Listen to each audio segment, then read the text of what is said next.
käynnissä. Hei, tervetuloa kuuntelemaan meidän ryhmän yhteistä keskustelua palveluiden johtaminen kurssin lukupiirin kirjojen teemoista. Katsotaan ensin vähän, että mitä kirjoja meidän ryhmä lueskeli. Eli meillä oli luettavana tosiaan tuommoinen Johda tunneilmastoa, vapauta työyhteisösi todellinen potentiaali, joka käsitteli tunteita työpaikalla ja meidän ihmisten arjessa. Sitten Marjetella oli luvussa tuommoinen tykkää työstä, työhyvinvoinnin psykologiset perusteet.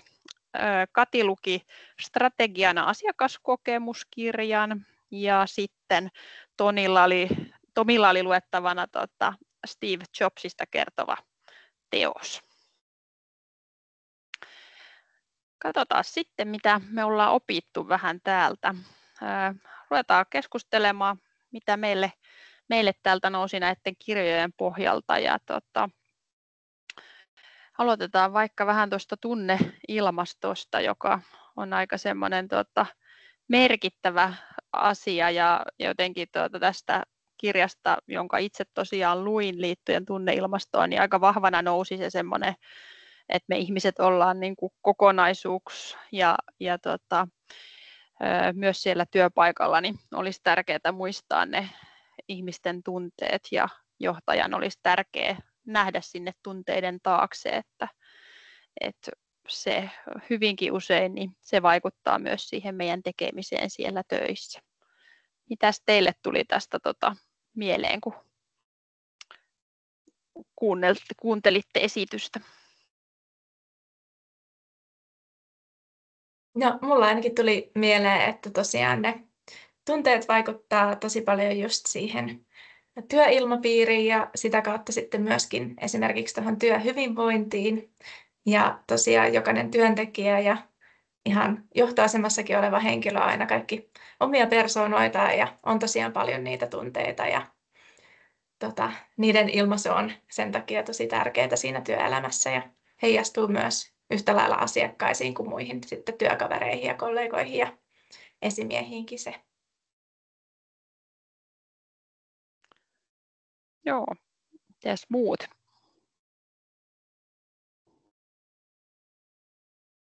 Vähän samoilla ajatuksilla, kumpi ensin. Että vaikka ehkä entisaikaan on ollut sellainen ajatus, että tunteet ei kuulu työpaikalle, niin kyllähän ne siellä väkisin on ja vaikuttaa just siihen yleiseen ilmapiiriin ja sitä kautta myös sit loppujen lopuksi asiakkaisiin ja kaikkiin työntekijöihin ja työhyvinvointiin, että tosi tärkeä teema monesta näkökulmasta. Joo, mä tosiaan luin sen Steve Jobsin elämäkerran, niin se oli sitä linkitty ihan kaikkiin näihin muihinkin, mitä tässä käydään läpi. Ja tässä on palveluiden johtamisen osana, mutta sinänsä just työhyvinvointia ja tunneilmastoa miettii, niin Steve Jobs oli todella ristiriitainen persoona, todella suuri persoona, joka saattoi justiin nostaa ihmisiä todella mahdottomiin suorituksiin. Mutta sitten samalla käyttäytyi todella epäasiallisesti työpaikalla, saattoi raivota ja huutaa ja erottaa ihmisiä ihan niin kuin tosta vaan ilman mitään keskusteluita. Monia asioita johdettiin vaan niin kuin Steve Jobsin intuition ja vision perusteella ja hän ei usein mitään perustellut jotain ratkaisuja, että asiat vaan täytyy tehdä miten hän halusi.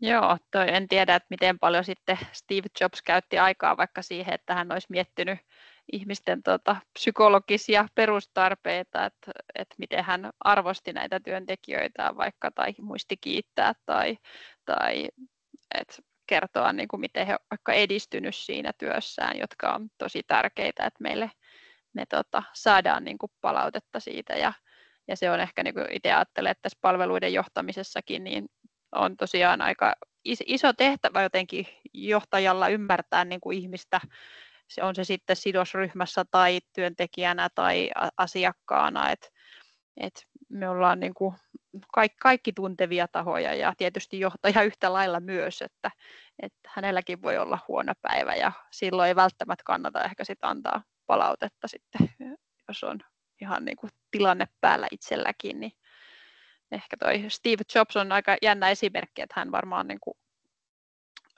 on ollut niin kuin hyviä ja huonojakin päiviä.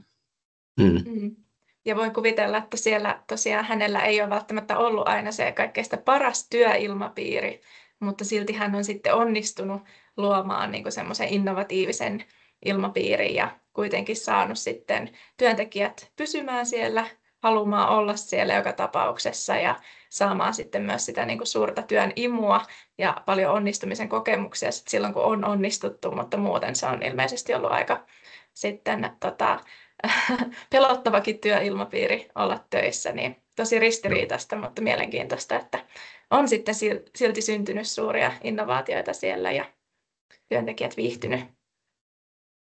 Joo. Niin varmasti siinä on ollut just se Applen edelläkävijyys ja se, niin kun, että on päästy luomaan uutta, joka on sitten innostanut niitä työntekijöitä ja luonut sitä työn imua eri tavalla kuin sitten jollain toisella alalla. Että jos johtaminen olisi toisella alalla ollut samankaltaista, niin ei olisi välttämättä syntynyt yhtä innostavaa työympäristöä. Joo, ja tuolla oli jossakin tuossa Tomi-esityksessä olikin, kun katsoin sitä, niin oli tuosta esimerkiksi, niin kuin, että Steve Jobs oli niin kuin antanut vaikka tosi tiukkoja aikatauluja, että nimenomaan, että siinä ei sitten kauheasti ole niin kuin aikaa sitä tuotekehitystä välttämättä, tai että hyvin tämmöinen nopea tempoinen, että miettii sitten, että miten tavallaan se on voinut niin kuin toimia semmoisena niin kuin todellakin antaa sen deadlinein ja sille määräajan sille tekemiselle, mutta sitten taas just, että jos ajatellaan pitkästä juoksusta työhyvinvointiin, niin voi se olla aika stressaavaa sitten, että sun pitää aina nakuttaa niin kuin menemään tiukassa aikataulussa. Joo. Ja sitten varsinkin työhyvinvoinnissa on toi virheiden salliminen, niin sanoisin, että ainakin mä haluan olla semmoisessa työpaikassa, missä niinku sallitaan virheet ja epäonnistumisesta pitää niinku oppia. Ei silleen, että saat saman tien huutoa tai potkut. Joo, toi on kyllä niin kuin tosi hyvä huomio mun mielestä kanssa, ja itse ajattelen kyllä ihan samalla tavalla, että kyllähän se kuitenkin on niin kuin nimenomaan, jos miettii tunneilmastoa, niin se on aika tärkeätäkin, että hyväksytään myös se, että ihminen on erehtyväinen ja ei niin kuin kuitenkin se tekemisen kautta me opitaan myös niistä virheistä, niin kuin, että ei aina voi tietenkään niin kuin mennä kerralla maaliin, ja se on jotenkin mun mielestä aika tärkeää ymmärtää myös tuossa niin kuin palveluiden johtamisessa, jos ajatellaan ja tehdään palveluiden kehittämistyötä, niin että harvoin kuitenkaan se ensimmäinen yritys on välttämättä se niin kuin täydellinen. Että.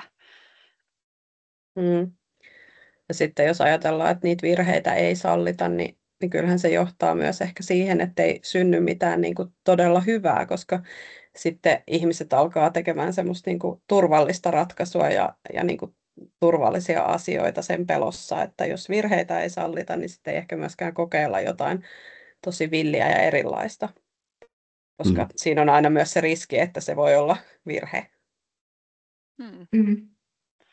Se on kyllä hyvä huomio, ihan oikeasti. Oliko teillä tuohon asiakaskokemukseen nyt sitten ajatuksia? Se ainakin ehkä niin kuin itsellä jotenkin just, että miten ne tunteet niin kuin heijastuu siihenkin, että me niin kuin vaikka itse työntekijänä kuitenkin, että jos kohtaan asiakkaita, niin voin tavallaan sillä omalla niin kuin millä fiiliksellä mä siinä hetkessä just toimin, niin se voi aika paljon vaikuttaa ja ohjata myös sitä asiakkaan kokemusta ja miten hän toimii siinä. Niinpä, koska harvoinhan, jos sä oot suorassa kontaktissa jonkun työntekijän kanssa, niin kyllä se työntekijän mieliala ja tunteet jollain tavalla aina siinä välittyy, että hyvin harva pystyy täysin niin kuin peittämään tai olemaan jotain ihan muuta. Että kyllä varmasti kaikki tunnistaa sen asiakaskokemuksen, kun menee vaikka johonkin liikkeeseen ja siellä on ihan selvästi jotain kränää niin kuin työntekijöiden välillä, niin kyllä sen huomaa, vaikka ei sitä niin kuin mitenkään suoraan sulle sanottaisi. Että totta kai se niin kuin vaikuttaa myös sit siihen asiakkaan kokemukseen ja palvelun laatuun myös. Kyllä. Just siihen, että millainen tunne sille asiakkaalle sitten jälkikäteen tulee sitten siitä ihan palveluskokemuksesta, mutta myöskin niin kuin siitä yrityksestä helposti saattaa jäädä sitten vähän semmoinen, jos on varsinkin saanut negatiivisen kokemuksen, että on ollut huono ilmapiiri siellä, niin ehkä saattaa sitten heijastua kokonaan siihen yritykseenkin se sama tunne. Joo, ja sehän on niinku tärkeää ehkä tuossa tunneilmastossa vielä muistaa, että se voi muuttua aika nopeastikin, että me ihmiset ollaan kuitenkin niinku yksilöitä ja jokainen tunnetaan omalla tavallamme ja se, että miten me sitten vuorovaikutetaan keskenämme, niin se saattaa hyvinkin nopeasti lähteä niinku menemään eteenpäin. Ja sitten jos ajattelee tätä asiakaskokemusta, että tulee vaikka monta tällaista niinku reaktiota, että kyllähän se sitten niinku vie sitä viestiä eteenpäin, että tuolla liikkeessä muuten onkin aina tosi äkäinen myyjä, että sinne ei kyllä ainakaan kannata mennä, niin kyllähän se sitten heijastuu pitkälti eteenpäin. Et siinä mielessä niin on todella tärkeää kyllä muistaa, että puhutaan tärkeästä asiasta, kun puhutaan tunteesta. Mm. Ja vaikka Steve Jobs ei välttämättä niin aina miettinyt sitten työntekijöiden tunteita, niin kuitenkin hän sitten mietti tosi pitkälle aina sitä asiakaskokemusta ja että mitä asiakas haluaa ja miten siitä tuotteesta saa asiakkaalle semmoisen parhaan mahdollisen ja helpoimman käyttää ja näin. Niin hän kuitenkin mietti sitä aina pitkälle, mikä oli myös tärkeää ja välttämättä ei sitten asiakkaalle niin näykään aina sitten niiden Applen työntekijöiden se työhyvinvointi, ellei sitten osta ihan semmoisesta Apple-kaupasta tuotteita. Se on joo, ei siinä sillä niin kuin... Just jos ajattelee jotain nettipalveluita, niin niissä voi olla tietysti semmoinen asiakaspiste, mutta ei sielläkään ole silleen asiakaspalvelijoita, että se on tosiaan enemmänkin tuotteisiin perustuvaa tuommoiset kosketuspisteet. Mutta sanoisin vielä tuosta Steve Jobsista, että hän kuoli jo 2011, mutta Apple on silti ihan, en tiedä onko vielä tälläkin hetkellä, mutta oli ainakin jonkin aikaa maailmanluokkaa yritys. Hän kuitenkin onnistui luomaan sinne semmoisen kulttuurin, mikä on jatkunut ihan näihin päiviin asti, että semmoinen just todella käyttäjäystävällinen ja tehdään paljon tuotekokeiluja, ollaan innovatiivisia, niin on ainakin silleen pystynyt juurtamaan semmoisen kulttuurin sinne, että se on aika iso asia kanssa. Olisi aika mielenkiintoista tietää, että miten hänen jälkeensä siellä esimerkiksi vaikka tämä tämmöinen työhyvinvointikulttuuri tai tämä johtamisen kulttuuri on niin kuin muuttunut, että onko se niin kuin, onko tullut sitten seuraavia, jotka ovat jatkaneet tavallaan hänen jalanjäljessään samoilla linjoilla vai onko niin kuin valittukin ehkä sitten joku toinen reitti? Itse asiassa oli Tim Cook, joka tuli sitten hänen tilalleen. On varmaan ihan tänäkin päivänä vielä toimitusjohtaja, mutta on niin kuin, ainakin kirjan perusteella, niin hän on luonteeltaan ihan Jobsin vastakohta, että se niin kuin, että kuitenkin on tosi rauhallinen ja haluaa tulla kaikkien kanssa toimeen. Että sinänsä, ja silti pystyy, en tiedä pystyykö samanlaisiin suorituksiin, mutta ainakin Apple on pysynyt ihan menestyvänä yhtiönä, niin sinänsä voisi ajatella, että ei se välttämättä tarvitse tuommoinen Steve Jobsin joku Appлекään näköjään sitten. Että ehkä alkuun tartti, mutta nyt on pärjännyt ihan hyvin ilman häntä. Niin, voihan se olla myös toisaalta siinä vaiheessa, kun luotiin sitä niin kuin uutta, niin ehkä toisenlaista johtajaa kuin sitten taas siinä vaiheessa, kun se perustuote on niin kuin jo kehitetty, niin ehkä sen jälkeen on ollut myös enemmän tilaa sitten tämmöiselle niin kuin ihmislähtöisemmälle johtajalle. Minusta tuntuu, että tulisi varmaan kauheasti jotain oikeustapauksia, tai miksi niitä ei ollut, jos on joku puhutaan niin. koko ajan. Niin. Joo, ja se just, että maailma muuttuu kuitenkin koko ajan ja myös työntekijät ehkä on niin kuin tiedostavampia pidämään omia puoliansa ja myös niiden oman työhyvinvoinnin ja tunteiden puolesta ehkä enemmän puhutaan ja se, että niin kuin nämä kaikki, mutta paljon on tärkeitä asioita, mitä kyllä silleen, että jos ajatellaan palveluiden johtamista, niin täytyy tosiaan ymmärtää aika laajasti ihmistä kokonaisuutena ja osata miettiä niin kuin monesta näkökulmasta. Kyllä, jos niin kuin ajattelee, että vaikka puhutaan pelkästään palvelusta, mutta sitten siihen linkittyy kuitenkin niin monet, että niin kuin just se HR-johtaminen ja niin kuin toi työhyvinvointikin on kuitenkin aika suuressa roolissa sit siinä itse loppupalvelussa ja asiakaskokemuksessa, niin kyllä siinä täytyy ottaa muutakin niin kuin huomioon kuin vaan se, että mitä palvelua tuotetaan, myös se ympäristö, joka tuottaa sitä palvelua. Ehdottomasti. Jes, onko meillä aika täynnä? Ehkä meillä on. Saattaa olla.